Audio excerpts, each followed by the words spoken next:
Okay, so we're going to solve this question. This question says, find the volume of the solid generated by revolving the region bounded by y equals x minus x squared and y equals 0 around the x-axis.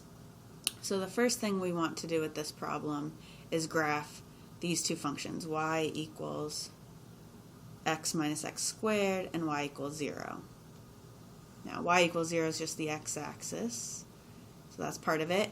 The y equals x minus x squared, that's a parabola, and because we have the x squared and we know it's facing down, we find the zeros. If we factor out an x, we see we have x times x minus, 1 minus x. And so our zeros are at 0 and 1. And so we get a parabola like this. So that's, this right here is y equals x minus x squared.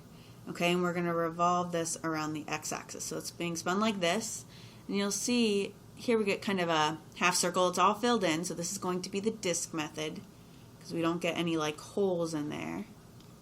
Oops, disk method. And so we're going to use this formula. We're going to go from a to b, and those are our limits. So where we start here, 0 to 1. And remember, it's pi r of x squared dx. So like I said, our lower limit here, where it starts at 0, and the shape is ending here at 1. This pi comes from it being a disk and the area being pi r squared. And the radius at any point, so this would be the axis we're revolving it, that's the center. So our radius is going from x up to this equation, x minus x squared. So that's our radius, x minus x squared. So we're going to have x minus x squared dx.